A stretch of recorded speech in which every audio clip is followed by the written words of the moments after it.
Hello, good morning students. देखो, today we are going to study about or read the third level. तो आज हम लोग इसको क्या करेंगे, पैरा वाइज पढ़ेंगे और इसकी जो मीनिंग्स है वो आज हम लोग डिस्कस करेंगे. ठीक है. तो third level is written by Jack Finney. Jack Finney एक ऐसे राइटर हैं, एक ऑथर हैं जिनका मोस्ट ऑफ जो राइटिंग्स हैं are of scifi type. Scifi यानी देखो कुछ अगर एग्जांपल्स देंगे तो पता चलेगा. God, seems like 1,000 years ago. I fought my way out of that cave. Became Iron Man. Realized I loved you. I know I said no more surprises, but I was really hoping to pull off one last one. The world is मतलब जैसे doctor strange एक movie है, अगर आप लोग देखे हो Marvel comics के तो that is a scifi movie. या फिर अगर क्रॉनिकल्स ऑफ नार्निया देखे होंगे तो that is also a scifi movie. ठीक है. या फिर एवेंजर जो कॉमिक्स है इसका मोस्ट ऑफ जैसे स्टार वॉर्स है. ठीक है. मतलब बाकी जो एवेंजर सीरीज़ है most of these are scifi. तो साईफाई यानी साइंटिफिक फिक्शन. मतलब ऐसा लगेगा कि ये एक फिक्शन तो है, मतलब विच इज़ इमेजिनेटिव, लेकिन इसमें कुछ साइंस भी डाला हुआ है. This kind of is called as scientific fiction.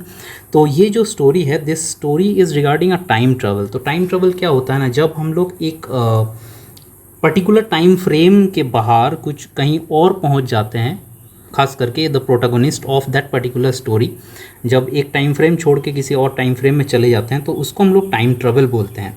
ठीक है. तो third level by Jack Finney is also about time travel. तो इसमें क्या है देखो, there is a harsh reality of war. युद्ध जो हुआ था, खास करके जो हमारे वर्ल्ड वॉर्स हुए थे. ठीक है. And people were very shocked about the world Wars. ठीक है. और लोगों के अंदर इतना खौफ, इतना डर पैदा हो गया था कि people wanted to escape from the real life of there.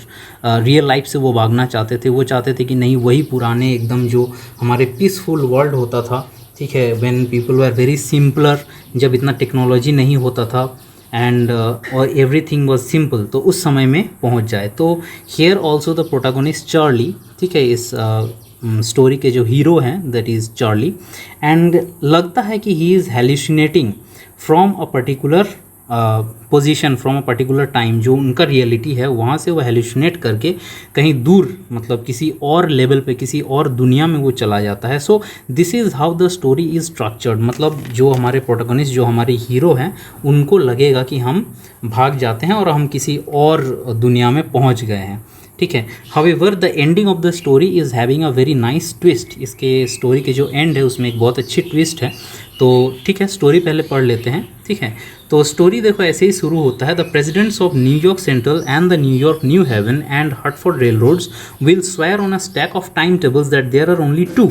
यहाँ पे जो देयर आर ओनली टू है यानी कि there are only two levels. ठीक है. तो story begins from a middle of a conversation. तो यहाँ पे जो ऑथर, जो नैरेटर है, narrator is obviously the protagonist.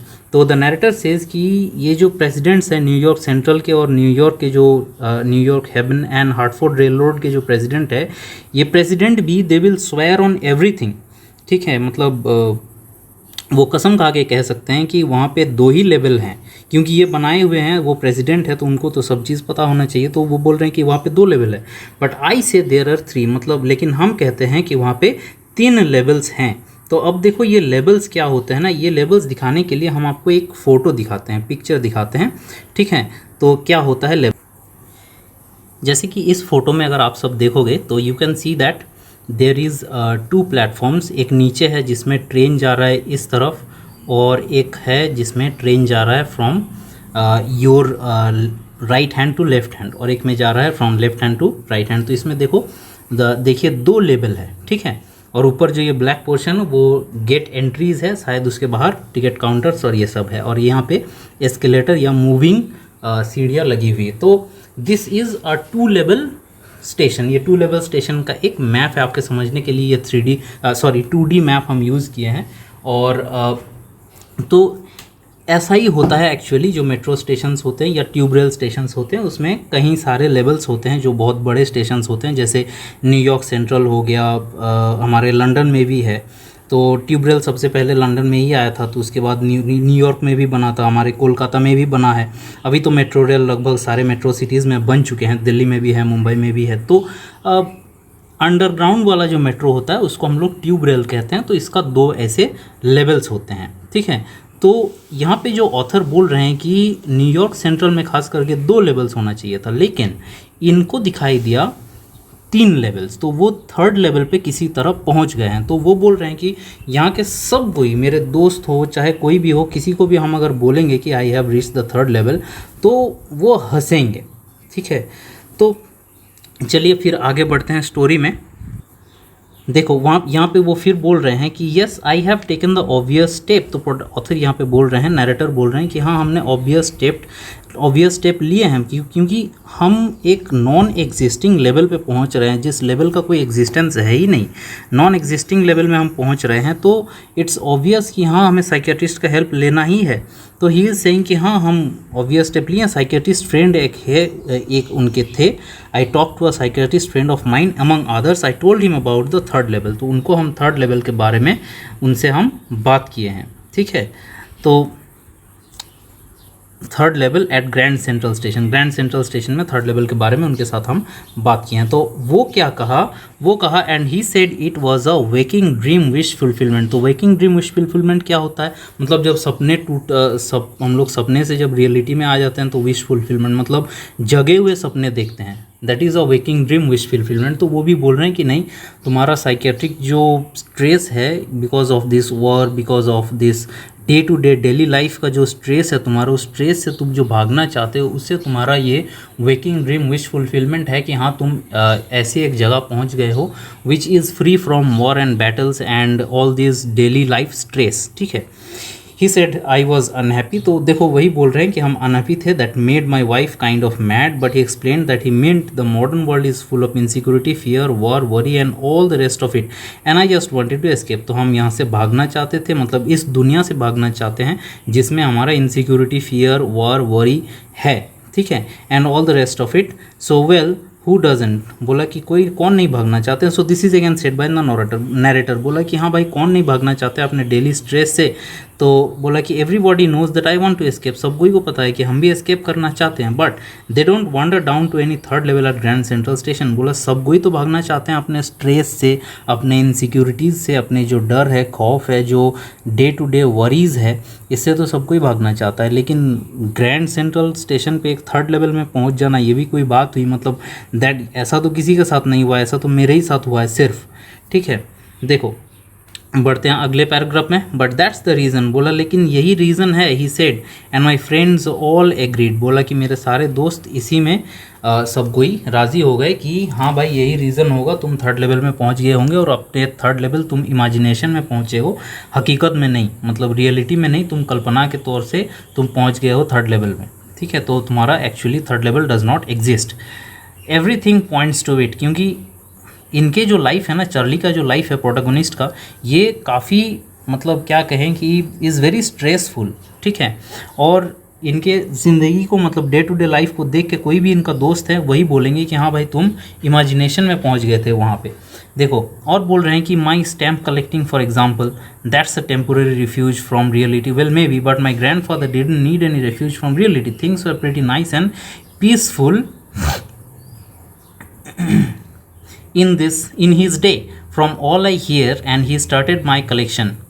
तो बोल रहे हैं कि देखो जैसे मेरे सारे दोस्त बोल रहे हैं कि हाँ तुम्हारा जो डे टू डे हैबिट है ये सब चीज़ इम्प्लाई करता है कि नहीं तुम यहाँ से एस्केप करना चाहते थे और उसी एस्केपेड में तुम पहुँच गए 3rd लेवल पे। तो तुम्हारा जैसा एक हॉबी है, मतलब चार्ली का एक हॉबी है वो स्टैम्प कलेक्टिंग। तो बोल रहे हैं कि नहीं मेरा स्टैम्प कलेक्टिंग को देख के भले लगे कि हम रियलिटी से एस्केप करना चाहते हैं, लेकिन भाई देखो ये स्टैम्प कलेक्टिंग तो हम आज शुरू नहीं किए हैं, ये मेरा ग्रैंडफादर ने चालू किया था, वो स्टैम्प कलेक्शन करते थे और उनसे हम लिए हैं मतलब इन सक्सेशन, ठीक है।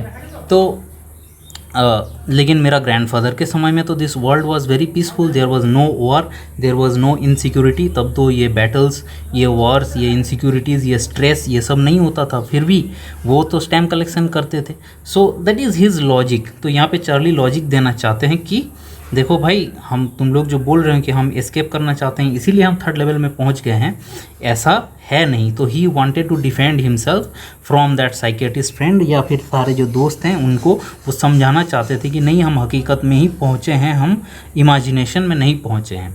ठीक है, देखो तो अच्छा, यहाँ पे एक डिस्क्रिप्शन दिया हुआ है, यहाँ से ना क्वेश्चन आ जाता है कभी कभी, बता देते हैं क्या है। It's a nice collection too blocks of 4 and practically every US issue, first day covers and so on, President Roosevelt collected stamps too you know. तो बोल रहे हैं कि स्टैम्प कलेक्शन प्रेसिडेंट रूजवेल्ट का भी शौक था, वो स्टैम्प कलेक्शन के शौकीन थे, और ये चार्ली का जो कलेक्शन है उसमें एकदम अप टू डेट कलेक्शन है, सारे स्टैम्प ये कलेक्शन करते थे, इनका ये हॉबी था। नेक्स्ट हम बढ़ रहे हैं, देखो एनीवे तो बोल रहे हैं कि चलो छोड़ो ये सब, तो अभी बातें होते रहेंगे, तो हम आप लोग को फैक्ट बताते हैं। ठीक है, मतलब फैक्ट में हुआ क्या था, actually what happened in this third level की जो बात है इसमें। हियर्स व्हाट हैपेंड, बोल रहे हैं कि देखो एट ग्रैंड सेंट्रल, बोला ग्रैंड सेंट्रल के स्टेशन में उस रात यही हुआ था। One night last summer I work late at the office, बोला कि एक रात हम बहुत देर तक काम किए थे अपने ऑफिस में। I was in a hurry to get uptown to my apartment, तो हम थोड़ा जल्दी में थे क्योंकि हम लेट हो गए थे, तो हमें बहुत जल्दी घर पहुंचना था। तो यहाँ देखो एक चीज़, यू मार्क इट, ठीक है। दो Charlie is on a very stressful insecure situation, वो एस्केप करना चाहते हैं रियलिटी से, लेकिन वो पागल नहीं है, वो साइकेट्रिक पेशेंट नहीं है। ही नोज़ द रियलिटी कि हाँ हमें देर हो गया, हमें घर लौटना है अपने वाइफ के पास। I was in a hurry to get uptown to my apartment, so I decided to take the subway from Grand Central because it's faster than the bus। तो बोला बस, हम यूजुअली वो बस से ट्रेवल करते हैं, लेकिन वो उस दिन ग्रैंड सेंट्रल स्टेशन से मेट्रो या ट्रेन से जाने का, सबवे में जाने का, वो सबवे, मेट्रो, ट्यूब, ये सारे चीज़ लगभग सिमिलर हैं। ठीक है, Subway railway station, Subway train route, metro rail route, underground metro, tube rail, ठीक है, ये सारे लगभग सेम हैं। तो जगह जगह पे इसको अलग अलग नाम से बुलाया जाता है। तो यहाँ पे अमेरिका में इसको सबवे कहा जाता है। तो ग्रैंड सेंट्रल सबवे स्टेशन से वो ट्रेन ले लिए, ठीक है, क्योंकि बस से लेट होता है तो ट्रेन से वो थोड़ी जल्दी पहुँचेंगे, दैट्स वाई। बोला कि now I don't know why this should have happened to me, this should have happened to me. तो वो बोल रहे हैं कि अब पता नहीं क्यों ऐसा हो गया हमारे साथ। बोला I am just an ordinary guy, हम तो एक ऐसे ही मतलब आम इंसान हैं। नेम्ड चार्ली, 31 ईयर्स ओल्ड, बोला मेरा 31 साल उम्र है। And I was wearing a tan gabardine, tan colour यानी ब्राउन कलर का गैबर्डीन। गैबर्डीन एक स्पेशल कॉटन का सूट होता है, ठीक है, आप लोग को दिखा देते हैं व्हाट इज़ इट। ठीक है, gabardine is a special kind of suit. ऐसे जो सूट्स होते हैं,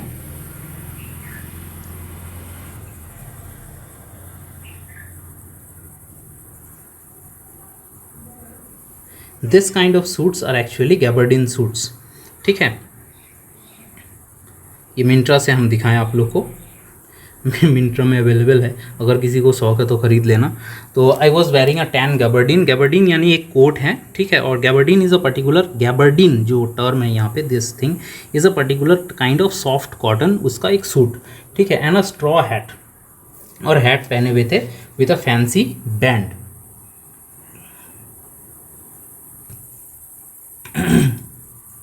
बोला I passed a dozen man who looked just like me, बोला I have crossed a dozen man, कई सारे लोगों को पार करके हम आगे बढ़ते चले। And I wasn't trying to escape from anything, हम कहीं किसी से भाग नहीं रहे थे, हमको बस जल्दी घर पहुंचना था, लुइसिया टू माई वाइफ के पास।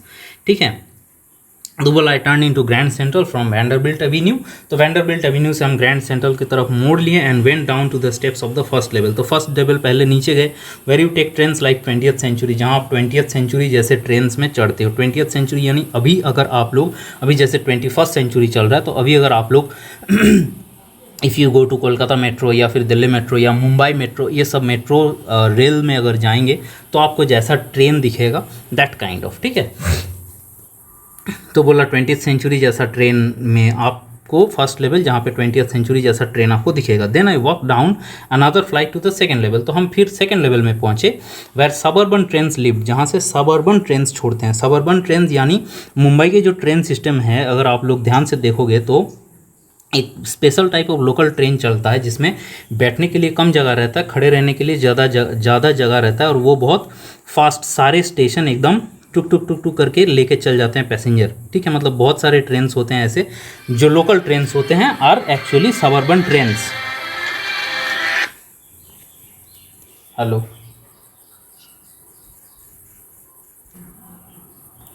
तो वो बोल रहे हैं कि हम सेकेंड लेवल पे फिर पहुँचे हैं, मतलब after going to first level जहाँ से आपको 20th सेंचुरी जैसा ट्रेन मिलता है, फिर I walk down another flight to the second level, तो फिर स्टेयर के मतलब जो एस्केलेटर थे उससे सेकेंड लेवल पे पहुँचे जहाँ से सबअर्बन ट्रेन्स छोड़ते हैं। सबअर्बन ट्रेन्स यानी मुंबई के जो छत्रपति शिवाजी महाराज टर्मिनस है वहाँ से देखना बहुत सारे लोकल ट्रेन्स दौड़ते हैं और एकदम वहाँ से छोड़ के they go to Navi Mumbai, they go to Okhla, they go to ऐसे मतलब कई सारे जगह वो पहुँच जाते हैं। तो पीपल एक्चुअली ट्रैवल इन दो सबअर्बन ट्रेन्स, ठीक है, इन अ पर्टिकुलर सिटी। सबअर्बन्स यानी एक बड़े शहर की जो साइड मतलब जो आसपास की जो जगह है उसको सबअर्बन कहते हैं। ठीक है, तो बोला कि then what happened, ducked into an arched doorway, तो suddenly heading for the subway, तो हम सबवे की तरफ बढ़ रहे थे और वहाँ पे एक हॉलवे डोरवे था, उसके नीचे से हम गुजर गए। एंड गॉट लॉस्ट, लगा कि हम कहीं खो गए हैं। दैट्स ईजी टू डू, बोला कि यहाँ तो खोए जाना बहुत आसान है क्योंकि बहुत सारे लेवल्स हैं। आप भी अगर जाओगे कोलकाता मेट्रो तो आपको लगेगा कि हाँ भाई हम इधर से उतरे, फिर वहाँ उठ गए, यहाँ पे चढ़े ट्रेन में, फिर उस पार जाके उधर के उठे, मतलब you can not get a sense of direction inside it. तो आपको ना हर चीज़ वो साइन बोर्ड देख देख के चलना पड़ता है क्योंकि वो अंडरग्राउंड, तो वहाँ पे डायरेक्शन सेंस काम नहीं करता। बोला कि ना हम जैसे खो गए ऐसा लगा उनको। That's easy to do, I have been in and out of Grand Central hundreds of times, बोला हम 100 बार इसी ग्रैंड सेंट्रल स्टेशन से गुजर चुके हैं। But I am always bumping into new doorways, बोला कि हम बार बार जब निकलते हैं ना हमको बार बार लगता है कि हम नए दरवाजे से ही या फिर नए किसी सीढ़ी से या फिर नए किसी कॉरिडोर से हम निकल रहे हैं। Once I got into a tunnel about a mile long and came out in the lobby of the Roosevelt hotel, तो एक बार हुआ क्या, हम 1 मील लॉन्ग एक टनल में घुस गए थे जिससे हमको रूजवेल्ट होटल पहुंचा दिया था। Another time I came up in an office building on 46th street, बोला कि एक बार हम 46th स्ट्रीट में जाके पहुंच गए थे। दिस 3 ब्लॉक्स अवे, 3 किलोमीटर बाद। और देखो ऐसा भी है ना कि ये जो मेट्रो स्टेशंस होते हैं या सबवे स्टेशंस होते हैं, ये इसमें धीरे धीरे डेवलपमेंट का काम चलते रहता है। जैसे पॉपुलेशन बढ़ता है वहाँ पे ट्रेन ट्रैक्स भी बढ़ाना पड़ता है, उसी के साथ साथ ट्रेन की संख्या भी बढ़ते जाता है। तो द ऑथर अगेन सेज कि sometimes I think grand central is growing like a tree, तो ये ग्रैंड सेंट्रल स्टेशन पेड़ की तरह बढ़ रहा है, pushing out new corridors and staircases like roots. चलो नेक्स्ट पैरा में आते हैं। बोला there's probably a long tunnel that nobody knows about feeling its way under the city right now, बोला कि लग रहा है कि इसके नीचे एक इतना बड़ा टनल है जिसके बारे में किसी को पता ही नहीं है और जो कि शहर के नीचे है। On its way to Time Square and maybe another to Central Park, बोला कि ऐसे टनल्स तो कई सारे हैं, एक टाइम स्क्वायर जाता है, कोई सेंट्रल पार्क जाते हैं, तो पेड़ की तरह ये एकदम इधर उधर बिखरा हुआ है, जैसे एक पेड़ की जो ब्रांचेस होते हैं उसी की तरह। And maybe because for so many people through the years, Grand Central has been an exit way of escape. Maybe that's how the tunnel I got into. बोला कि ग्रैंड सेंट्रल जैसे लगता है कि ना यहीं से हम दुनिया से एग्जिट कर सकते हैं, मतलब एक अलग ही दुनिया में पहुंचा देता है ग्रैंड सेंट्रल स्टेशन। तो बोला कि इसी तरह आई got into the tunnel, may be this is the reason. तो उनको लग रहा है कि यही शायद रीज़न है जिसके कारण वो एक टनल में पहुंच गए थे।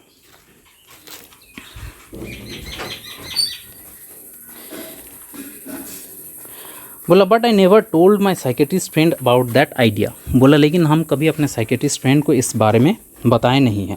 The corridor I was in began angling left and slanting downward and I thought I was going wrong but I kept on walking, तो जो कॉरिडोर था उसी कॉरिडोर से वो बढ़ते जा रहे थे, वो धीरे धीरे लेफ्ट साइड में थोड़ा सा उसका टर्न ले रहा था और नीचे तरफ जा रहा था। All I could hear was empty sound of my own foot steps, तो सडनली उनको कुछ सुनाई नहीं दे रहा था, सिर्फ उनका अपना पैरों की आवाज़ उनको आ रही थी। ठीक है, मतलब he was able to hear only his footsteps and I didn't pass a soul, बोला एक भी इंसान भी नहीं था उसी टनल के अंदर।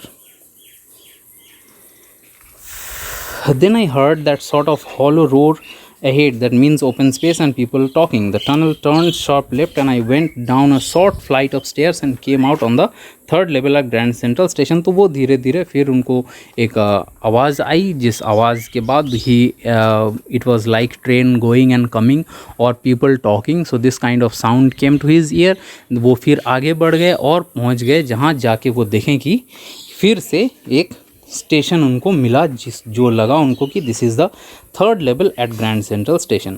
For just a moment I thought I was back on the second level. तो उनको पहले लगा था कि नहीं हम सेकेंड लेवल पे ही लौट के आ गए हैं. But I saw the room was smaller. लेकिन वो देखें कि ये जो थर्ड लेवल जहाँ वो पहुँचे हैं अभी, so the space inside that level is very small, छोटा था. And there was fewer ticket windows. वहाँ पे टिकट विंडोज़ भी कम था. एंड ट्रेन गेट्स, ट्रेन में चढ़ने से पहले जो स्टेशन प्लेटफॉर्म में घुसने के लिए जो गेट था वो भी कम था. मतलब count, number of gates, number of ticket counters, ये सब कम था उसमें. जितना सेकेंड लेवल में होना चाहिए था उससे कहीं कम था. The information booth in the centre was would and old looking. और जो इंफॉर्मेशन इंक्वायरी जो बना हुआ था, जैसे आप लोग अभी भी नॉर्मल रेलवे स्टेशन में जाओगे तो आपको इंक्वायरी का एक काउंटर दिखता है, तो उसी तरह बोले इंक्वायरी काउंटर जो बना था वो वुड का बना हुआ है, मतलब लकड़ी का बना हुआ है. और उसके अंदर जो लोग बैठे हैं, the man inside the booth wore a green eye shade and long black sleeve protectors. The light were dim and sort of flickering. Then I saw why they were open flame gas lights. तो बोला अंदर नीचे जो वो पहुंच गए third level में, वहाँ पे जो लाइट्स थे वो लाइट्स काफ़ी डिम थे और वो गैस लाइट्स थे, मतलब they were not electric lights. बोला there were brass spittoons on the floor. और थूकने के लिए जो थूकदान रखा हुआ है वो भी पीतल का बना हुआ है, ब्रास का बना हुआ है. And across the station a glint of light caught my eye. A man was pulling a gold watch from his vest pocket. और वो पुराने ज़माने के लोग जैसे घड़ी निकालते थे ना, अपने पॉकेट से घड़ी निकाल के उसका ढक्कन खोल के टाइम देखते थे, उसी तरह एक आदमी वहाँ पे घड़ी निकाल के टाइम देख रहा था.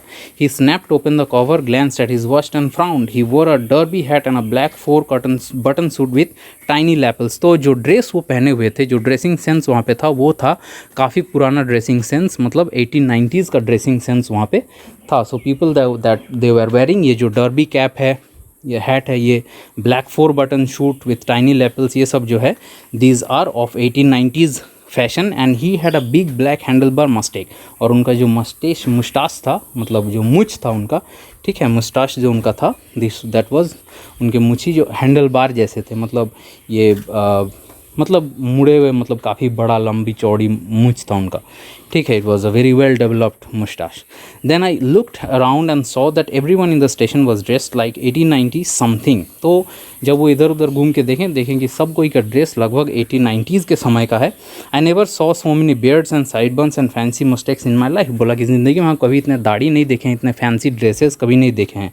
और वहाँ पे जो वुमेन थे, they were also wearing dresses with leg of mutton sleeves and skirts in top of or high button shoes. तो ऐसे ड्रेस पहने हुए थे, मटन स्लीव्स था उसमें, स्कर्ट्स पहने हुए थे, हाई बटन शूज़ पहने हुए थे. Back of her and out of the tracks I caught a glimpse of locomotive, a very small Currier and Ives locomotive with a tunnel shaped stack. And then I knew. तो जो locomotive था वहाँ पे एक engine भी खड़ा हुआ था उसी प्लेटफॉर्म में, ठीक है, मतलब एक ट्रेन खड़ा हुआ था. और ट्रेन का जो इंजन था वो था 1890, मतलब सदियों पुराना इंजन था जो कोयले से चलता था, ठीक है. तो उस समय वेल वेंटिलेशन भी था, तो it was a steam engine actually.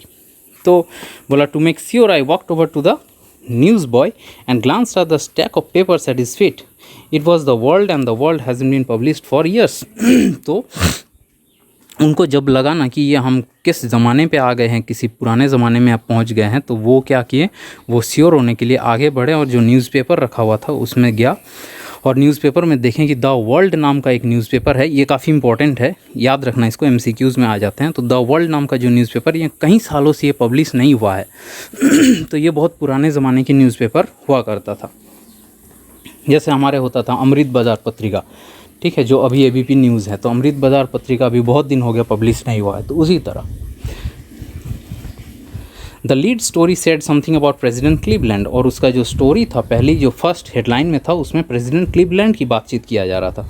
तो I found the front page and the public library files and it was printed June 11, 1894. और वो उसमें जो डेट लिखा हुआ था वो था जून 11, 1894 का। I turned toward the ticket window, knowing that there on the third level at Grand Central I would buy tickets that would take Lucia and me anywhere in the United States we wanted to go in the year 1894, and I wanted 2 tickets to Galesburg, Illinois. तो वो क्या चाहते थे कि 1894 के जो USA थे उसी USA में वो खुद अपने वाइफ को लेके कहीं भी पहुंच सकते हैं इन द ईयर ऑफ 1894 उनके मुताबिक। तो उन्होंने सोचा कि क्या करें, एक काम करते हैं, चलो टिकट खरीद लेते हैं 1894 में और अपने वाइफ को लेके गेल्सबर्ग इलिनॉय चल जाएंगे। Have you ever been there, it's a wonderful town still with big old frame houses. तो क्यों गेल्सबर्ग इलिनॉय की बात कर रहे हैं, क्योंकि it's a very wonderful town, वहाँ पे अभी भी बहुत पुराने घर हैं, ह्यूज लॉन्स है, ट्रिमेंडस ट्रीज़, बहुत पेड़ हैं वहाँ पे, और actually it's a very peaceful calm and quiet place. ठीक है, एक पीसफुल वर्ल्ड है। देखो, to be back there with the first world war still 20 years off and world war 2 over 40 years in the future, I wanted 2 tickets for that. तो बोला कि हम first world war और सेकेंड वर्ल्ड वॉर की अगर सोचें तो हम हमेशा चाहेंगे वहीं पहुंच जाएं जो कि बहुत पीसफुल था। The clerk figured the fare and he glanced at my fancy hat band, but he figured the fare and I had enough for 2 coach tickets one way. But when I counted out the money and I looked up, the clerk was staring at me. He nodded at the bills. That ain't money, mister, he said. तो वहाँ पे जो clerk थे, मतलब जो वहाँ पे ticket counter पे थे, तो ये क्या कर रहे थे ना, वो अपने करेंसी निकाल के पैसा देने के लिए सोच रहे थे। टिकट खरीदना है तो ऑब्वियसली पैसे तो देंगे ही, तो पैसे देने के लिए जब वो करेंसी नोट निकाले ना, तो वहाँ पे जो टिकट काउंटर पे बैठे हुए थे ना, वो जो काउंटर में जो टिकट प्रिंट करके देते हैं, जिसको टिकट विंडो क्लर्क बोलते हैं, बुकिंग विंडो क्लर्क भी बोलते हैं हम लोग अब आज के मॉडर्न टर्म्स के अनुसार। तो वो बोलें कि भैया ये तो भाई हमको देख के पैसा नहीं लग रहा है, ये तो फेक करेंसी है। ठीक है, तो देखो लिखा हुआ है दैट एंट मनी मिस्टर। बोला भैया ये तो पैसा नहीं लग रहा है देख के। He said and if you are trying to skin me, बोला कि और अगर आप हमको सोच रहे हैं ना कि ऐसे करेंगे, मतलब फेक करेंसी देके हम खरीद लेंगे ticket, you want get very far. बोला कि आप बहुत दूर तक नहीं जाओगे। स्किन मी मतलब अगर आप हमको ठगने की कोशिश कर रहे हो तो। ठीक है, तो स्किनिंग ये एक कोलोक्वियल या फिर स्लैंग टर्म ही कह सकते हो। ठीक है, सो ही सेज गी इफ़ यू, तो आप बहुत दूर तक नहीं जा पाओगे, मतलब पुलिस आपको अभी पकड़ लेगा। And he glanced at the cash drawer beside him. Of course, the money was old style bills, half again as big as the money we use nowadays, and different looking. I turned away and got out fast. There's nothing nice about jail even in 1894. बोला कि भाई हमको तो 1894 में भी jail नहीं जाना था। जेल जाना मतलब उस ज़माने में अगर उनको पुलिस में अरेस्ट करके जेल में भर दिया होता तो वो शायद कभी इस ज़माने में लौट ही नहीं सकता था, उसी टाइम फ्रेम में रह गया होता।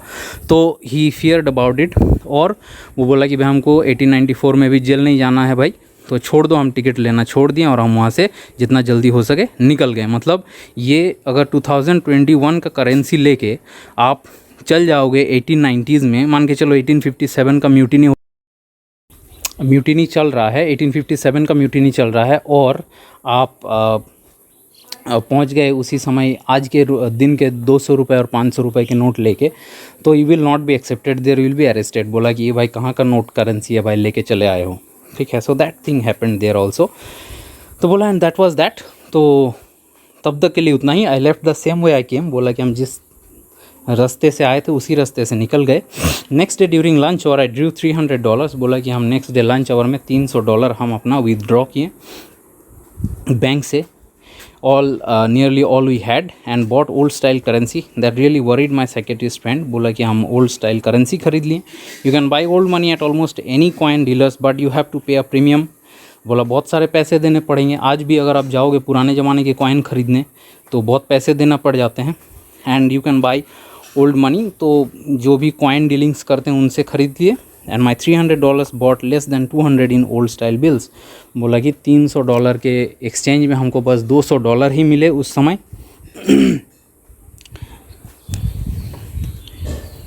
And but I didn't care. Eggs way 13 cents a dozen इन 1894। बोला कि नहीं, लेकिन हमको परवाह नहीं था क्योंकि उस समय सस्ता था, मतलब सामान जो मिलता था मार्केट से वो काफ़ी चीप होता था उस समय में।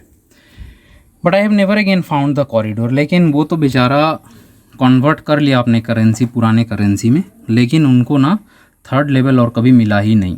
ग्रैंड सेंट्रल स्टेशन में। Although I tried often enough, बोला हम बहुत बार कोशिश कर चुके हैं। Lucia was pretty worried when I told her all this, Lucia को जब हम ये सब बारे में बोलते रहते थे वो बहुत वरीड हो गई थी।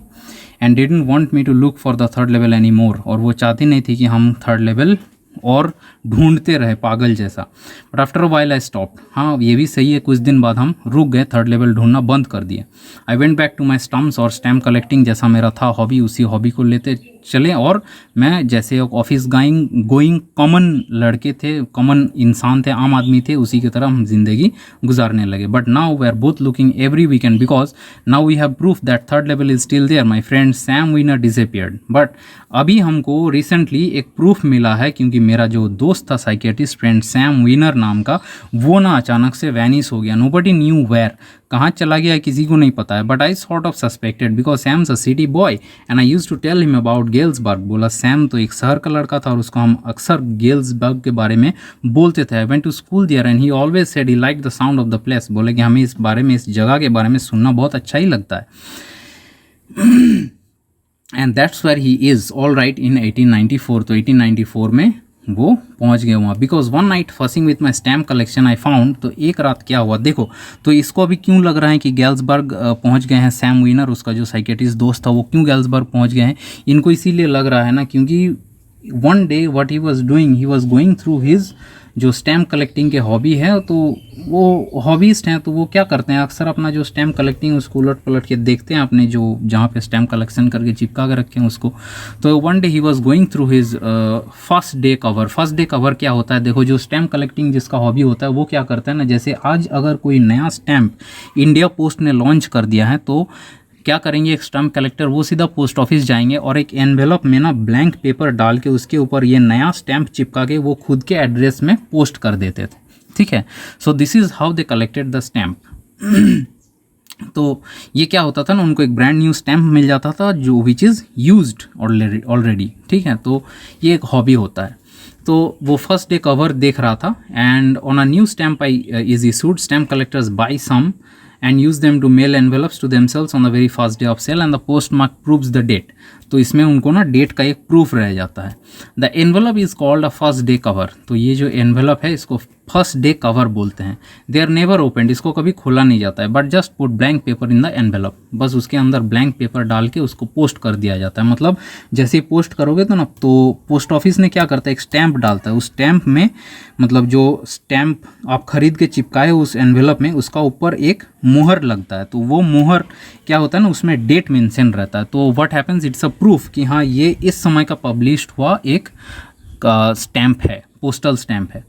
सो that night among my oldest first day covers, तो एक पुराना फर्स्ट डे कवर में I found one that shouldn't have been there. तो सडनली एक अचानक से एक फर्स्ट डे कवर हमको मिला, ऐसे एक एनवेलप मिला जो वहाँ पे नहीं होना चाहिए था, बट देयर इट वाज, लेकिन वो था, it was there because someone had mailed it, किसी ने मेल किया हुआ है उसको, और ग्रैंडफादर के एड्रेस गेल्सबर्ग के एड्रेस में वो मेल किया हुआ है। That's what the address on the envelope said and it had been there since July 18, 1894। तो जुलाई 18, 1894 से ही वो वहाँ पे रखा हुआ था। The postmark showed that, postmark में ऐसा ही दिख रहा है। Yet I didn't remember it all, लेकिन याद नहीं था। The stamp was a 6 cent, 6 पैसे की स्टैम्प था, डल ब्राउन, थोड़ा ब्राउन हो गया था, with a picture of President Garfield, President Garfield का फोटो उसमें लगा हुआ था। Naturally when the envelope came to grandad in the mail, it went right into his collection and stayed there, still I looked it out and opened it. तो अचानक से इनको लगा ना कि खोलते हैं। The paper inside wasn't blank, लेकिन उसके अंदर ब्लैंक पेपर नहीं था और उसके अंदर एक चिट्ठी था। वो चिट्ठी क्या था देखो, Charley I got wishing that you were right, then I got to believing that you were right. बोला कि हमको पहले लगा था नहीं कि तुम सही बोल रहे हो, फिर अचानक से लगा, हम विश्वास करने लगे तुम्हारे ऊपर कि नहीं तुम सही हो। एंड चार्ली इट्स ट्रू, बोला कि लेकिन ये सही है। I found the third level, हमें थर्ड लेवल मिल गया।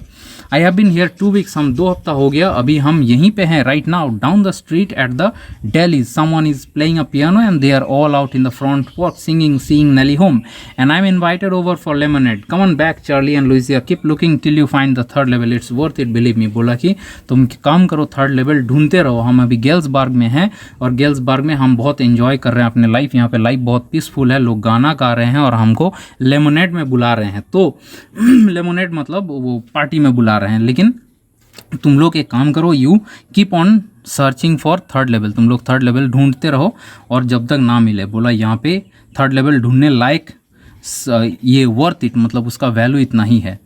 नोट इज साइंड सैम, और ये जो अंदर का चिट्ठी था उसमें सैम का सिग्नेचर था। तो at the stamp and coin store I go to and I found out that Sam bought $800 worth of old style currency. तो वो क्या किया ना, तुरंत वो उसी स्टैम्प और कॉइन दुकान में जाके इंक्वायरी किया। वहाँ पे उसको इन्फॉर्मेशन मिला कि सैम वहाँ पे $800 के लगभग ओल्ड स्टाइल करेंसी खरीदा है। $800 के हिसाब से वो ओल्ड स्टाइल करेंसी खरीद लिया। And that ought to set him up in a nice little hay feed and grain business. बोला कि वहाँ पे उसको एक अच्छा खासा बिजनेस खोलने के लिए पैसा भी मिल गया। ही always says that's what he really wished he could do. बोला कि हम बहुत दिनों से यही चाहते थे। तो मतलब सैम यही चाहता था, ये अक्सर वो कहता था। And suddenly can go back to his old business not in Galesburg Illinois in 1894 his old business why Sam was my psychiatrist. बोला कि हम गेल्सबर्ग इलिनॉय में जाके साइकेटिस्ट तो नहीं बन सकते हैं, लेकिन वो खुद अपना एक नया बिजनेस वहाँ पे खोल लिया है $800 यहाँ से पैसा विदड्रॉ करके, ठीक है, ओल्ड करेंसी में। तो अब देखो एक चीज़ हम डिस्कस करते हैं अबाउट दिस स्टोरी। तो पहले से हम लोग को सबको को लगा था कि हाँ ये एक साइकोलॉजिकल स्टोरी है जहाँ पे Charlie is a psychological friend, psychological patient. तो लेकिन ये जो स्टोरी का एंडिंग है ना, ये थोड़ा ट्विस्टी टाइप का है। तो लग रहा है जैसे कि हाँ रियलिटी में शायद सैम उनका दोस्त जो है वो पहुँच गए हैं टू गेल्सबर्ग इलिनॉय। बट यहाँ पे the readers are free to choose their own side. आप अगर चाहते हो तो आप इसको भी बिलीव कर सकते हो, और अगर आपको लगे कि नहीं ये जो स्टैम्प कलेक्टिंग का हॉबी है ये कुछ ज़्यादा ही सीरियसली ले लिए हैं और ये क्या किए हैं ना, ये खुद अपने आप को ही वो लेटर भेजे हैं सैम का सिग्नेचर करके, ठीक है, ये भी आप सोच सकते हो। Because he was already a psychiatrist patient and he wanted an escape from this reality. So this is how the story ends. Okay, so thank you everyone. इसका स्टोरी का लगभग line by line everything is discussed. अगर आप लोग को लगे कि नहीं कुछ और डाउट्स रह गया हो तो you can go to WhatsApp and message me, ठीक है, और वहाँ पे आप क्वेश्चन कर सकते हो personally. Okay, so thank you everyone, I am ending this class today.